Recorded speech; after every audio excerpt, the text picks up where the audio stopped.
السلام علیکم۔ خلیفہ ہارون رشید نے روم کی شہزادی رینا کے ساتھ معاہدہ کیا تھا جس کا لقب اگستر تھا، لیکن روم کے باشندگان نے اس کو معزول کر کے اپنا بادشاہ نکفور کو بنا لیا، جو ایک جری اور غیر محتاط انسان تھا۔ جب روم کی زمام حکومت نکفور کے ہاتھ آئی تو رومیوں نے مسلمانوں کے ساتھ کیے گئے معاہدے کو توڑ ڈالا اور نکفور نے ہارون رشید کو یہ خط لکھا: شاہ روم نکفور کی جانب سے شاہ عرب ہارون رشید کے نام۔ مجھ سے پہلے روم کی حکومت جس شہزادی کے ہاتھ میں تھی، اس نے تجھے بہت زیادہ اہمیت دے رکھی تھی۔ وہ مرعوب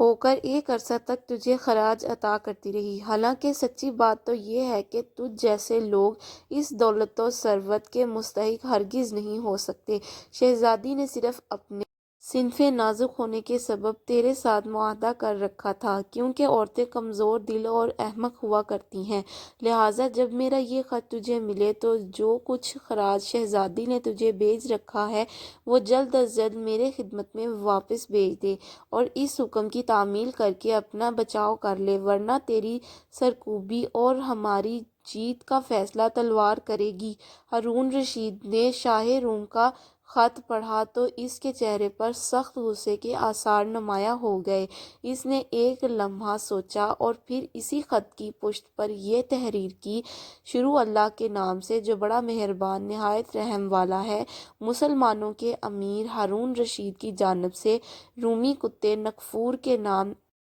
اے کافر ماں کی اولاد، میں نے تیرا خط پڑھ لیا ہے اور اس کا جواب سننے سے نہیں بلکہ دیکھنے سے تعلق رکھتا ہے، والسلام۔ پھر ہارون رشید فوراً ہی اٹھ کھڑا ہوا، جنگ کی تیاری کی اور اپنے لاؤ لشکر کے ساتھ رومی سرحد میں داخل ہو کر رومی شہروں کی اینٹ سے اینٹ بجا دی، رومی بادشاہ کی بیٹی کو اپنے حرم میں شامل کر لیا اور بہت سارا مال غنیمت اسے حاصل ہوا، نیز اس نے دشمن کے گھروں کو ویران کر دیا اور باغات کو جلانے کا حکم دیا۔ جب شاہ روم کو اپنی شکست نظر آئی تو اس نے ہارون رشید سے ہر سال خراج کی ادائیگی پر صلح کرنے کی درخواست کی۔ ہارون رشید نے اس کی درخواست منظور کر لی، لیکن جب وہ واپسی میں شام کے علاقہ رقہ پہنچا تو نکفور نے اپنا معاہدہ توڑ ڈالا۔ ہارون رشید کو خبر ملی تو اس نے کہا، کیا اس نے عہد شکنی کر دی؟ پھر وہیں سے ہارون رشید روم لوٹ گیا اور شاہ روم کے آنگن میں اپنی سواری بٹھائی، نکفور سے اس کی عہد شکنی کے عوض کئی گنا بڑھا کر خراج لیا اور اپنے مقصد میں کامیاب ہو کر واپس آیا۔ مورخین کا بیان ہے کہ ہارون رشید نے اس وقت روم پر جو خراج عائد کیا تھا، اس کی وجہ سے سلطنت روم کی کمر کئی سال تک سیدھی نہ ہو سکی۔